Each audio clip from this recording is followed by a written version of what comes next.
The December 19th Fargo Public Library Board of Directors meeting. I think we'll go around and just take roll real quick. John Odenbiker.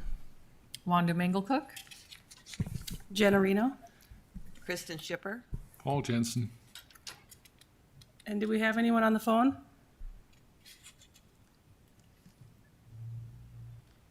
Okay. No. So first order is to approve the order of the agenda. So do I have a motion to approve? I'll make a motion to approve. Second. And any discussion?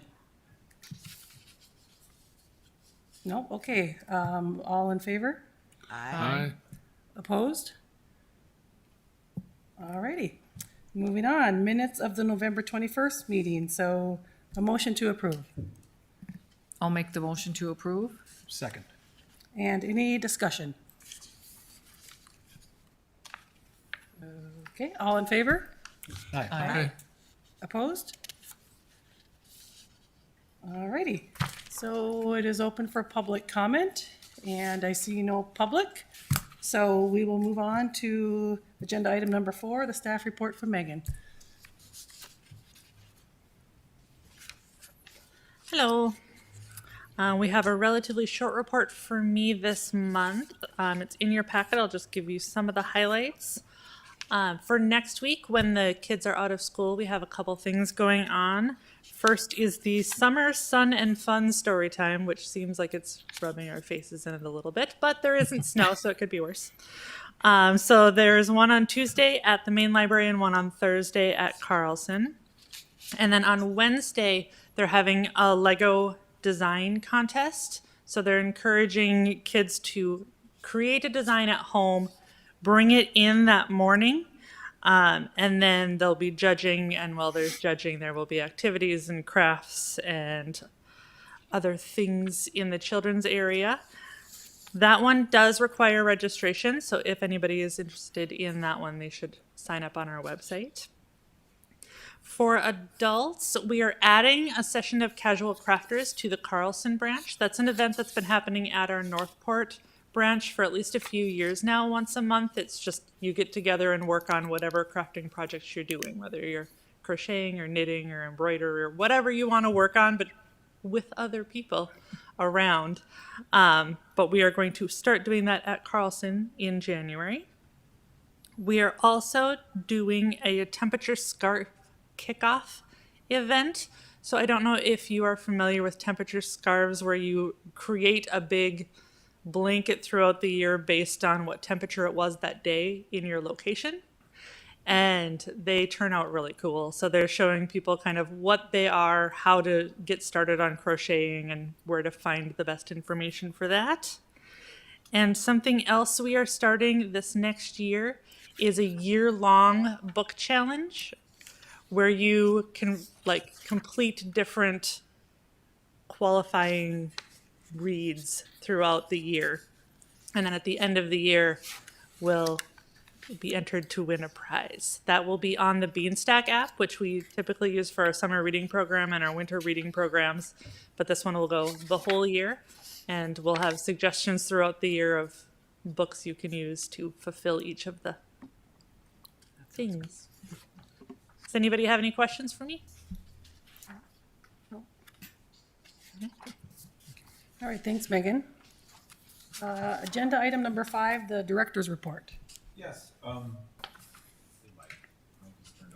Anyway, per my report in the packet, one thing I want to bring to the board's attention, you see then under partnering attended the Provide main library tour for the Wensick Dusick Memorial event. And what it was is, I don't know if you saw any of the coverage, the Friends of the Fargo Public Library received a very generous gift from the estate of Wenzel Dusick to the total of $100,000. This is something the Friends have never had before. It was a tremendous thing, and it was a lot of fun. Members of the family came to the main library and talked about Wenzel, and the Friends got to say thank you. I got to say thank you. Took them on a tour. They loved it. It was a wonderful experience, a wonderful event, and the Friends are just overjoyed with that. And we're so happy for the Friends in regards to this. Very nice. if anybody has any questions in terms of the rest of the items there. Nope, I don't think so. So we have no unfinished business from last meeting, so moving on to new business, the meeting room policy draft. Right, and what we're trying to do with this additional language is really tighten up in terms of expectations and for assistance in setup for technology and room setup.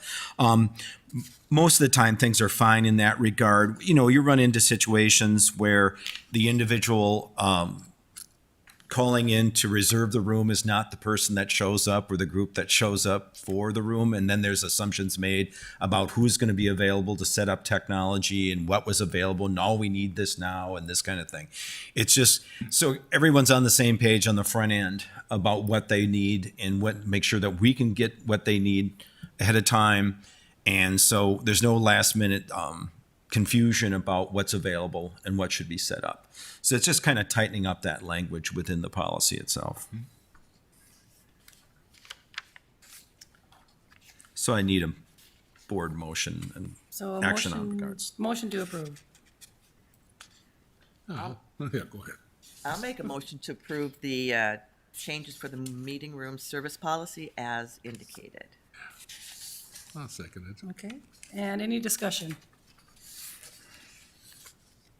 Makes complete All right, sense. all those in favors? Aye. Aye. Opposed? Alrighty. So agenda item number 8, the statistical reports. Yes, per your packet there, another strong month for the month of November. You can see there in terms of attendance, up 12% over last November year to date through the end of November, up 10% over 2022. That represents an increase of over 33,000 more visits. In terms of program attendance, it was real huge. You can see children's programs Maine, you see that 1,060. The real driver there was train days, which is huge. People love trains, model trains. And then on the other virtual children's down there, the 771 we had a series of scavenger hunts that were extremely popular. So you can see there, the program attendance for last November was 3,622, represented a 95% increase over program attendance in 2022 in November. Guest year to date up 34%, which is almost 8,000 more folks attending. Both volunteer hours up a little bit over last November, year to date down by around 4%, around 79. Internet sign up is strong as well. Year to date, 14% over last year, and electronic web hits up 11% over last year, looking around just over 20,000 more web hits than last year. The exciting thing is for this month of November, in comparison, that for the month of November, since I've been keeping records back in 2009 when we first opened the main library, we had, for this past November, 82,314 items circulated, which is a new record for the month of November. The old record was in November of 2019, which was 82,213. So we just edged that. So it's exciting to kind of continue to see that bounce back from pandemic impacts going. Year to date, overall circulation is up almost 9% over last year, which represents an increase of 73,364 more items. So we're excited about that. If anybody has any questions in regards to usage.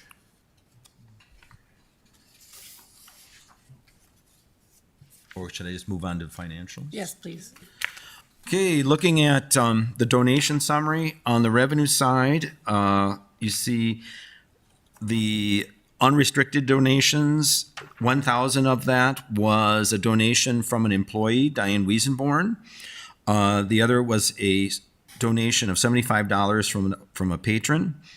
On the restricted donations, this is from the Friends, was $1,653 for 5 additional tables. And a donation from a patron of $200 for children's books, and also an additional $1,000 from the Concordia College for the One Book, One Community, kind of covering their end of that program. On the expenditure side was the expense spent out for the tables as mentioned, the 1,653. And under that, the 1,459 is a little over $300 for Craft Afternoons, One Book, One Community, and both of those are from donations from the Friends of the Fargo Public Library, so thank you, Friends, in that regard. And $180 expenditure on theirs for the Way to Go staff recognition and also the staff Christmas party that we had just last Friday. Okay. So that's on that.